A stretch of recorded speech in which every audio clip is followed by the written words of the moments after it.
Hello students, previous video में हमने question number 1 to 6 complete किया था एक्सरसाइज का। इस वीडियो में हम नेक्स्ट क्वेश्चन करेंगे। ठीक है, तो चलिए शुरू करते हैं। तो क्वेश्चन नंबर 7 है बेटा, बैलेंस्ड करना है। ठीक है, यहाँ पे आपको इस फॉर्म में लिखा है, इसके आपको केमिकल फॉर्मूले भी लिखने हैं, साथ में बैलेंस्ड भी करना है। ठीक है, तो सबसे पहले अपने पास क्या है, कैल्शियम हाइड्रोक्साइड। तो फॉर्मूले तो बेटा याद होने चाहिए, मैं आपको बार बार कह रही हूँ, और इसकी जितनी प्रैक्टिस करोगे ना उतनी जल्दी चीज़ें समझ आ जाएगी। ठीक है, तो कैल्शियम हाइड्रोक्साइड का फॉर्मूला होता है CaOH होल ट्वाइस। ठीक है, प्लस कार्बन डाइऑक्साइड क्या होता है, CO2।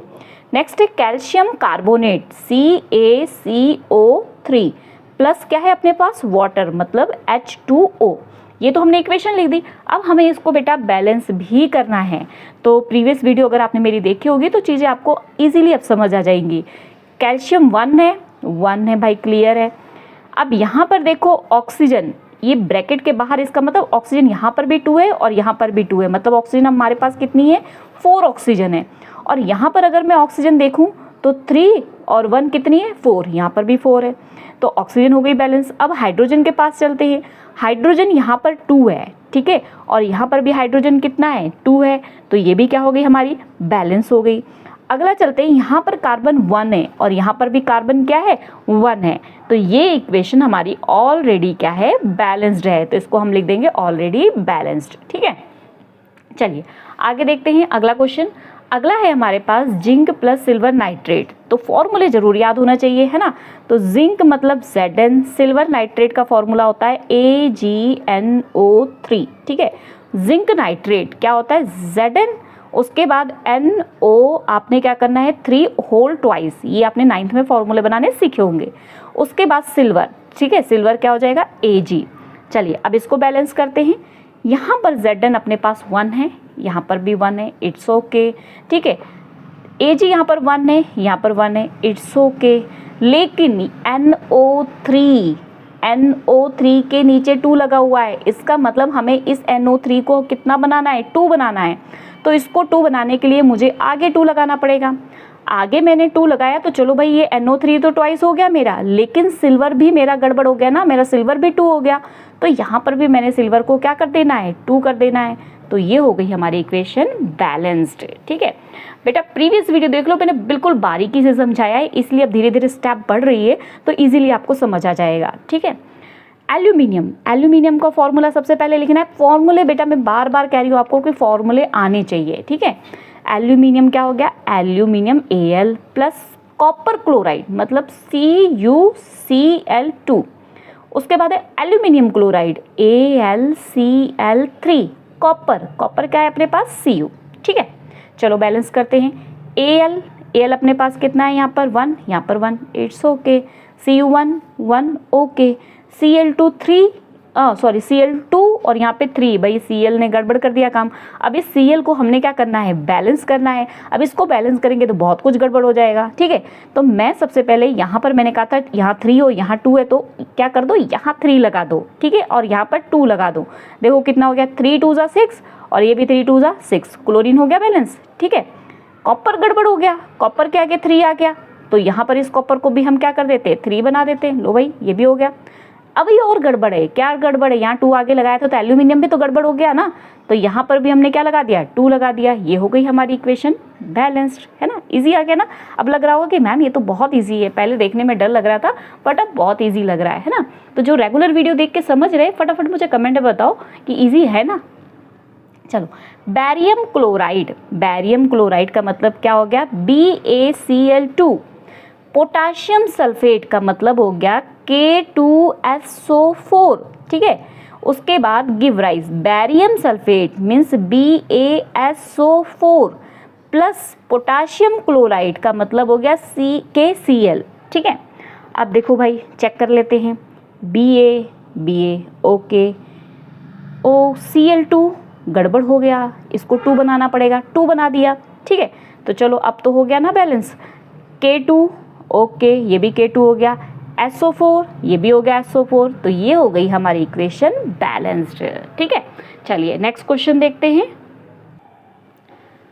नेक्स्ट क्वेश्चन है बच्चों, यहाँ पर सबसे पहले आपको दिया हुआ है कि बैलेंस भी करना है आपको, है ना। और साथ में क्या करना है, इसको आइडेंटिफाई करना है कि किस टाइप की ये रिएक्शन है। तो हमने टाइप ऑफ रिएक्शन पढ़ी थी, जैसे कि oxidation, reduction, combination, decomposition, displacement, double displacement. तो अब पहचानना है हमें भाई कि किस टाइप की रिएक्शन है। रिएक्शन भी लिखनी है, बैलेंस भी करना है और चेक भी करके बताना है कि किस टाइप की रिएक्शन है। ठीक है, तो थोड़ी सी मेहनत बढ़ गई है तो नो प्रॉब्लम। ठीक है, तो सबसे पहले आ जाता है हमारे पास पोटाशियम ब्रोमाइड। पोटाशियम ब्रोमाइड का फॉर्मूला KBr। ठीक है, अब यहाँ पे बेटा यहाँ इसकी स्टेट लिखी हुई है तो ये भी जरूर आपने लिखना है, एक्वस। ठीक है, एक्वस का मतलब पानी में घुला हुआ। ये चैप्टर में मैंने आपको अच्छे से बताई हुई है चीज़ें। ठीक है, ए क्यों लिखा है, इसका मतलब सॉल्यूशन है ये किसी चीज़ का। ठीक है, next barium iodide. Barium iodide का होता है BaI2। ये भी कैसा है हमारा, एक्वस। तो यहाँ पर हमने क्या लिख दिया, एक्वस, मीन्स ये भी सॉल्यूशन है। पोटाशियम आयोडाइड, पोटाशियम आयोडाइड भी कैसा है, एक्वस है। तो यहाँ पर हमने Ki अपने पास कितना है, एक्वस है। ठीक है, प्लस है बेरियम ब्रोमाइड। बेरियम ब्रोमाइड हो गया BaBr2। ये भी कैसा है, एक्वस। तो हमने क्या लिख दी ना, एक्वस। ठीक है, चलो भाई बैलेंस करना अगला, पहले बैलेंस करेंगे उसके बाद ही देखेंगे ना किस टाइप की रिएक्शन है। बैलेंस करते हैं, K यहाँ पर 1 है, K यहाँ पर 1 है, ओके। I यहाँ पर 2 है, मैंने I के पास क्यों चली गई, तो ये I यहाँ पर था ना पहले। ठीक है, चलो Br ही चेक कर लेते हैं। Br यहाँ पर 1 है, Br यहाँ पर 2 है, गड़बड़ हो गई भाई, तो Br 2 है, यहाँ पर Br 1 है। अगर मैं यहाँ पर 2 लगा दूँ तो चलो Br तो मेरी 2 हो गई, लेकिन K भी मेरा 2 हो गया। अब इस K को अगर 2 मुझे इधर बनाना है तो मैं आगे क्या लगा दूंगी, 2। चलो K और Br मेरा हो गया बैलेंस्ड। चलो आगे चलते हैं, Ba यहाँ पर 1 है और यहाँ पर ये I 2 है और यहाँ पर I के आगे क्या है, 2 है। तो I क्या है मेरा, ऑलरेडी यहाँ पर 2 है। तो अब क्या हो गई, देखो यहाँ पर इक्वेशन हमारी क्या हो गई, बैलेंस्ड हो गई, है ना। किस टाइप की रिएक्शन है, तो देखो ये पहचानना पड़ेगा। देखो K जो है, K किसके साथ जुड़ गया है, I के साथ। K जो है I के साथ जुड़ गया, दिख रहा है, K I हो गया ना।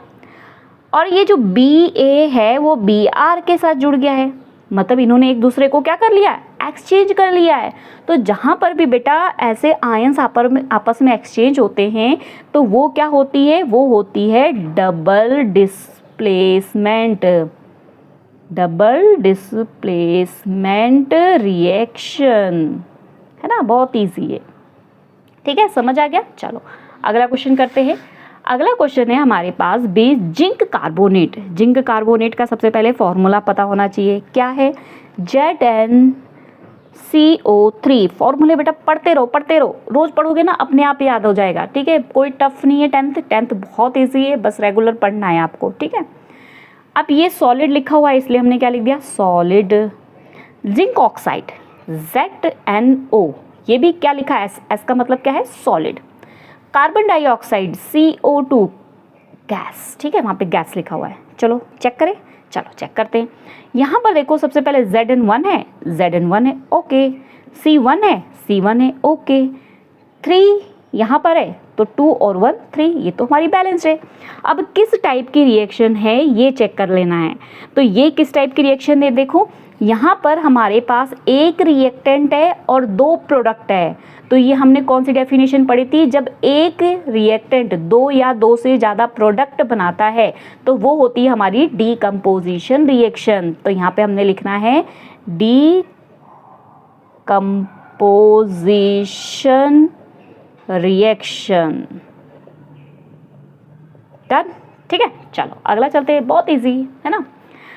हाइड्रोजन बहुत इजी, बहुत ही ज़्यादा इजी। हाइड्रोजन कितना हो गया, H2। क्लोरीन सिंपल हो गया, Cl2। Hydrochloride HCl। चलो भाई बैलेंस करते हैं, 2 2 यहाँ पे लगा दो, 2 सब कुछ 2 हो गया, है ना, बैलेंस हो गया। अब बताओ कैसी रिएक्शन है, देखो इसका उल्टा दिख रहा है ना, यहाँ पर 2 है और यहाँ सिंगल है।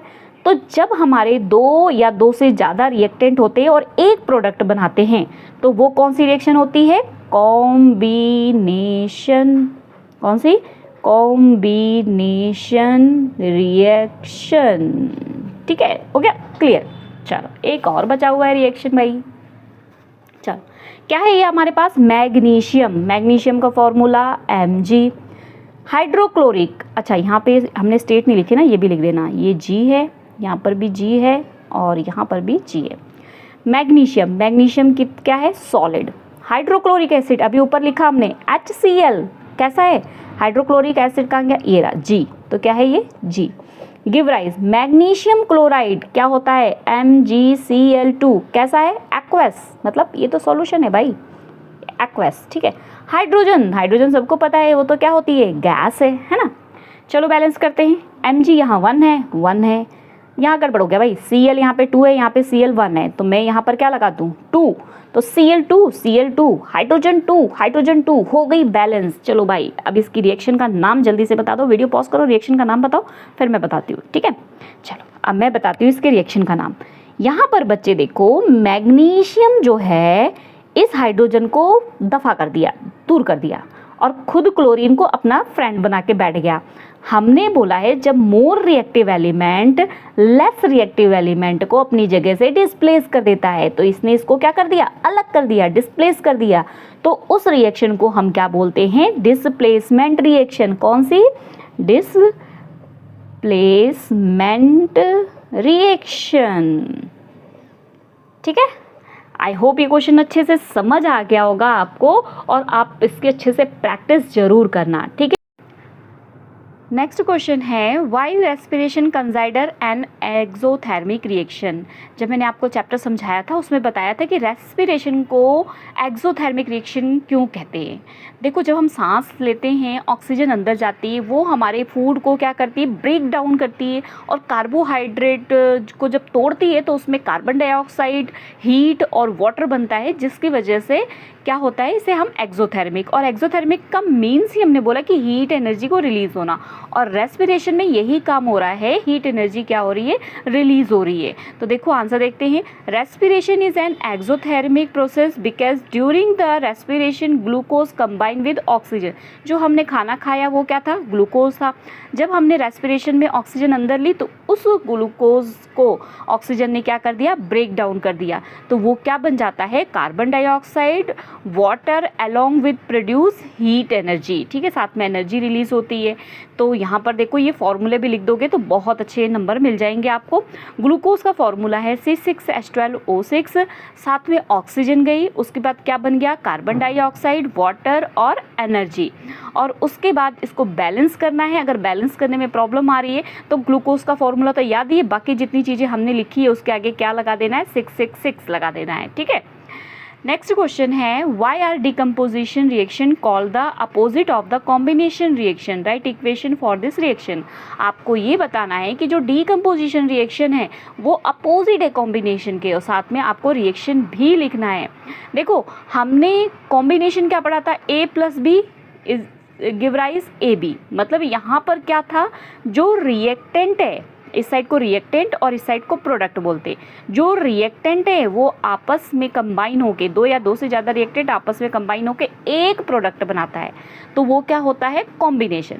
डीकम्पोजिशन इसका उल्टा होता है, इसमें क्या होता है, यहाँ पर आपका AB होगा और आगे A+ क्या हो जाएगा, B, मतलब एक रिएक्टेंट आपका दो या दो से ज़्यादा क्या बनाता है, प्रोडक्ट, वो होता है डीकम्पोजिशन, ठीक है। तो चलिए उसी को देखते हैं, डीकम्पोजिशन रिएक्शन।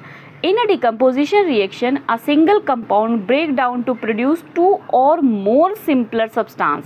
ठीक है, यहाँ पर यही बोला है कि इस रिएक्शन में एक सिंगल कंपाउंड टूट के दो या दो से ज़्यादा सब्सटेंस बनाता है, उसे हम क्या बोलते हैं, उसे हम बोलते हैं डिकम्पोजिशन रिएक्शन। जैसे यहाँ पे वाटर का आप देख सकते हैं, जब वाटर में इलेक्ट्रोलाइज प्रोसेस होती है, मैंने आपको चैप्टर में एक्टिविटी बताई थी, तो वहाँ पर क्या होता है, जो हाइड्रोजन है और ऑक्सीजन है ये दोनों क्या हो जाती है, अलग हो जाती है, ठीक है। नेक्स्ट ऐसे देखते हैं कॉम्बिनेशन रिएक्शन। कॉम्बिनेशन रिएक्शन क्या होता है, while in the combination reaction two और more substance simply combine to form a new substance. इसमें क्या होता है, जो जब कोई रिएक्शन होती है उसमें दो या दो से ज़्यादा जो रिएक्टेंट है, जो सब्सटेंस है, वो आपस में कंबाइन हो जाते हैं और एक प्रोडक्ट बनाते हैं, उसे हम क्या बोलते हैं, कॉम्बिनेशन रिएक्शन। तो आप जो अभी हमने रिएक्शन लिखी है ना, उसको ही उल्टा लिख सकते हैं कि हाइड्रोजन और ऑक्सीजन को जब आपस में कंबाइन करते हैं तो क्या बन जाता है, वाटर बन जाता है, ठीक है। या आप सिंपल सी ये भी लिख सकते हैं, C+O2 गिव राइज CO2, ठीक है, जो मर्जी आपकी जो इजी लगे आपको वो लिख लो। Next Write one equation each of the decomposition reaction where energy is supplied in the form of heat, light and electricity. देखो चैप्टर में हमने पढ़ा था कि जो डिकम्पोजिशन रिएक्शन होती है ना वो 3 टाइप हमने पढ़ी थी. एक हमने थर्मल डिकम्पोजिशन पढ़ी थी, दूसरी हमने जो पढ़ी थी इलेक्ट्रोलाइज डिकम्पोजिशन, तीसरी हमने पढ़ी थी लाइट जिसको फोटो डिकम्पोजिशन बोलते हैं, है ना. तो जो हीट से होती है उसे हम थर्मल बोलते हैं, जो लाइट से डिकम्पोजिशन होता है उसको हम फोटो डिकम्पोजिशन बोलते हैं, और जो इलेक्ट्रिसिटी से होता है हम उसको इलेक्ट्रो कहते हैं. तो बस उन्हीं की एक एग्जांपल लिखनी है. जैसे CaCO3 मतलब कैल्शियम कार्बोनेट, जब इसको हीट किया जाता है तो कैल्शियम ऑक्साइड और कार्बन डाइऑक्साइड बनता है. सिल्वर ब्रोमाइड और सिल्वर क्लोराइड, आप जो मर्जी ले सकते हैं यहाँ पे एग्जाम्पल, ठीक है, आपके बुक में दोनों दिया हुआ है. सिल्वर ब्रोमाइड को जब हम जब हम इसके ऊपर लाइट एनर्जी डालते हैं तो ये दोनों सिल्वर और ब्रोमीन क्या होता है, अलग अलग हो जाता है. इसी तरीके से जो इलेक्ट्रिसिटी होती है, अभी जस्ट हमने इसकी एग्जांपल पढ़ी है कि वाटर पर जब इलेक्ट्रिसिटी रिलीज करते हैं तो उस पर क्या होती है, हाइड्रोजन और वाटर क्या होता है, अलग अलग हो जाता है. चलिए नेक्स्ट देखते हैं question. What is the difference between displacement and double displacement reaction? Write equation for this reaction. Displacement और डबल डिस्प्लेसमेंट क्या होता है और इसकी रिएक्शन भी लिखनी है. रिएक्शन तो हर इसमें लिखनी है, ठीक है. तो चलिए पहले देखते हैं डिस्प्लेसमेंट रिएक्शन. इन डिस्प्लेसमेंट रिएक्शन अ more reactive element displace less reactive element. बस याद रखना है डिस्प्लेसमेंट में क्या होता है, जो मोर रिएक्टिव एलिमेंट होता है, जो ज़्यादा रिएक्टिव एलिमेंट होता है वो कम रिएक्टिव एलिमेंट को अपनी जगह से हटा देता है, डिस्प्लेस कर देता है. उसे हम क्या बोलते हैं, डिस्प्लेसमेंट रिएक्शन, ठीक है. तो एक एग्जाम्पल, बहुत ही इंपॉर्टेंट एग्जाम्पल है ये, आपको और भी क्वेश्चन आएगा उसमें भी यही आएगी रिएक्शन. तो एक रिएक्शन याद कर लो, 2-3 जगह काम आ जाएगा. आयरन कॉपर सल्फेट, जब हमने कॉपर सल्फेट के अंदर आयरन को डाला तो फिर क्या हो गया, तब ये क्या हुआ, आयरन ज़्यादा रिएक्टिव है इसलिए इसने इस कॉपर को क्या कर दिया, देखो दूसरे साइड उसको अलग कर दिया, अकेला कर दिया, और खुद क्या हो गया, सल्फेट के साथ जुड़ गया. तो यहाँ पर SO4, ठीक है. तो यहाँ पर ये जो लिखी ना रिएक्शन, कुछ इस तरीके से लिखना. कैसे, देखो मैं बताती हूँ. जैसे सिर्फ इतनी सी चीज़ याद रखना, जो FeSO4 लिखा है ना, SO4 नीचे लिखना है आपने, ठीक है. इस तरीके से SO4 इसको भी नीचे लिखना है, ठीक है. अब यहाँ पर दिया हुआ है कि in this is a displacement reaction where iron displace copper its solution. तो क्या कर रहा है, आयरन क्या कर रहा है, कॉपर के सॉल्यूशन में से कॉपर को क्या कर रहा है, डिस्प्लेस कर रहा है. नेक्स्ट देखते हैं डबल डिस्प्लेसमेंट. देखो डिस्प्लेसमेंट में क्या हुआ, एक गया दूसरे को हटा के. अब यहाँ पर क्या होता है, आपस में एक्सचेंज कर लेते हैं ये, ठीक है. In double displacement reaction 2 reactants in the solution exchange there ions. ये क्या कर रहे हैं, आपस में एक्सचेंज कर रहे हैं अपने आयंस को. देखो कैसे, ये सिल्वर जो है ये Cl के साथ, इसके हेल्पिंग हैंड के साथ जुड़ जाता है, और ये जो सोडियम है ना, कहता है भाई तू फिर अपना हेल्पिंग हैंड दे, है ना. तो इस तरीके से देखो ध्यान से कि यहाँ पर ये जो सिल्वर है ये Cl के साथ जुड़ गया तो AgCl बना दिया. इसी तरीके से ये जो Na इसके हेल्पिंग हैंड के साथ जुड़ गया तो NaNO3, ठीक है. तो यहाँ पर आपने जो है इस रिएक्शन में जो 3 है ना, यहाँ पर ऐसे नीचे लिखना है, O के नीचे ऐसे 3 लिखना है, ठीक है. इसमें भी O के नीचे ऐसे 3 लिखना है, ठीक है.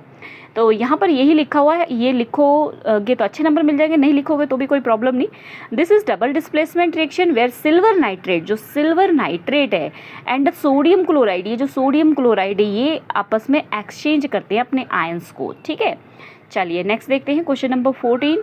In the refining of silver, the recovery of silver from the silver nitrate solution involve the displacement by the copper metal. Write down the reaction. सिर्फ इसमें रिएक्शन लिख के बताना है आपको कि सिल्वर नाइट्रेट की और कॉपर के साथ. तो इसमें क्या होता है, कॉपर ज़्यादा रिएक्टिव होता है, सिल्वर क्या होता है, लेस रिएक्टिव होता है. तो ये कॉपर क्या करेगा, इसके साथ जुड़ जाएगा और सिल्वर को दफा कर देगा, है ना. तो देखो यहाँ पर ऐसे ही हुआ है, ये देखो कॉपर नाइट्रेट के साथ जुड़ गया है, ठीक है. ये बैलेंसिंग के लिए 2 लगा है. बैलेंसिंग हमने बहुत सारे क्वेश्चनों में सीखा है, तो अब तक आपको ये चीज़ समझ आ गई होगी, ठीक है. ये तो कॉपर नाइट्रेट का फॉर्मूला ही है, ठीक है. ये हमने बैलेंसिंग के लिए 2 लगाया है. देखो ये कॉपर इसके साथ जुड़ गया, बचा क्या, सिल्वर, तो सिल्वर को अलग फेंक दिया, है ना.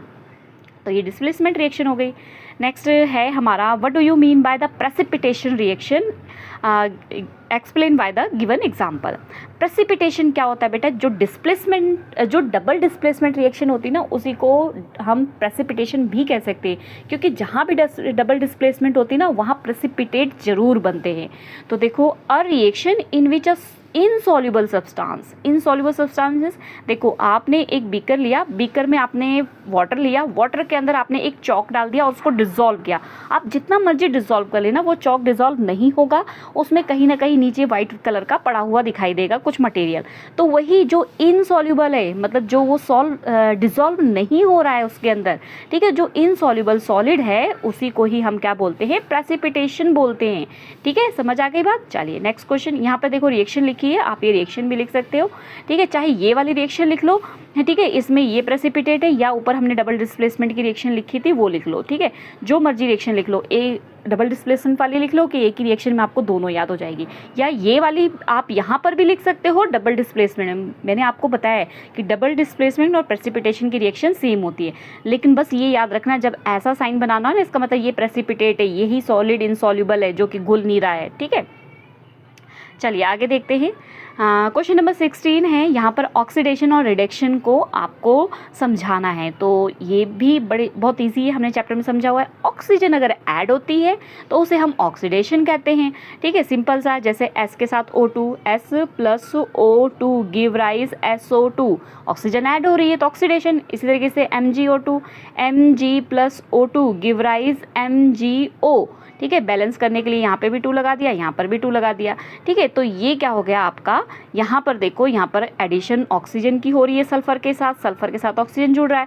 यहाँ पर एडिशन हो रही है मैग्नीशियम के साथ ऑक्सीजन की, तो जहाँ पर भी ऑक्सीजन की एडिशन हो रही है वो क्या हो गया, ऑक्सीडेशन। नेक्स्ट रिडक्शन देखते हैं, सेम इसका अपोजिट कर दो, रिमूवल, ऑक्सीजन को निकालना, वो क्या हो जाएगा, रिडक्शन। देखो ये कॉपर ऑक्साइड है, इसमें से हमने ऑक्सीजन को क्या कर दिया, अलग कर दिया और कॉपर अकेला रह गया। ठीक है, इसी तरीके से अगले में देख लो, एक और रिएक्शन है ZNO, जिंक ऑक्साइड, इसमें से भी क्या हो गया, जिंक अकेला रह गया, ऑक्सीजन निकल गया, तो ये भी क्या हो गई आपकी, रिडक्शन। ठीक है, नेक्स्ट क्वेश्चन है, मोस्ट इंपॉर्टेंट क्वेश्चन है, अ shiny brown colour element acts on the heating. एक शाइनी ब्राउन कलर का एलिमेंट है, उसको हीट किया है तो ब्लैक इन कलर हो गया। ठीक है, अब आपको पहले तो उस एलिमेंट का नाम बताना है और वो कंपाउंड बताना है कि जब वो ब्लैक कलर का हो गया, पहले शाइन था, ब्राउन कलर था, बाद में वो हीट करने के बाद ब्लैक हो गया।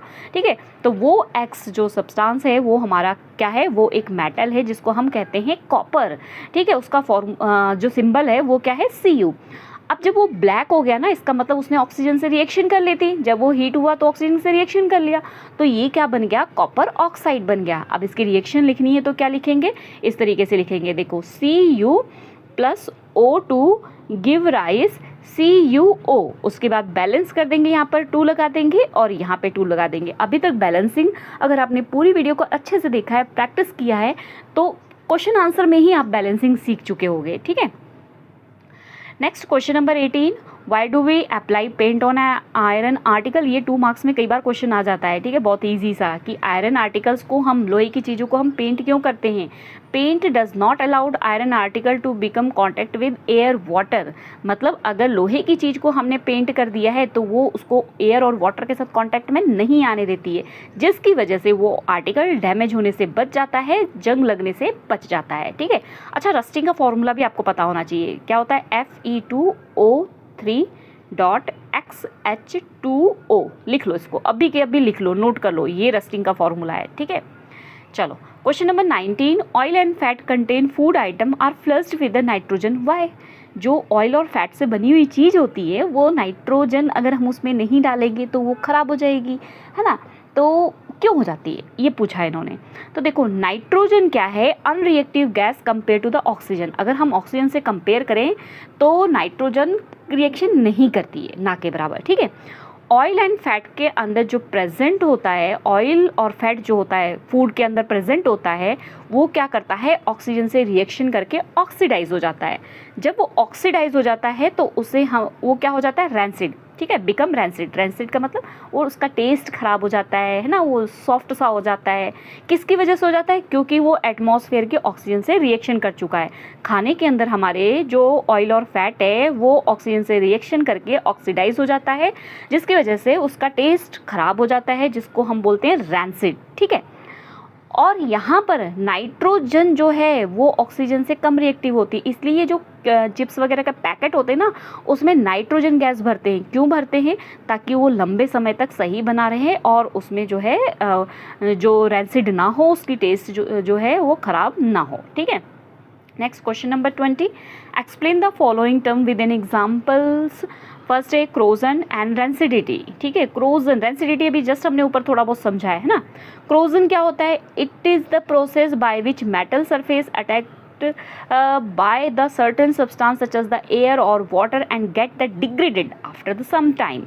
क्या होता है, कोई भी मेटल ले लो, वो अपने आसपास की किसी भी चीज़ों के साथ रिएक्शन करके, चाहे एयर हो चाहे वाटर हो, और खुद ख़राब होनी शुरू हो जाती है, उसे हम क्या कहते हैं? क्रोजन।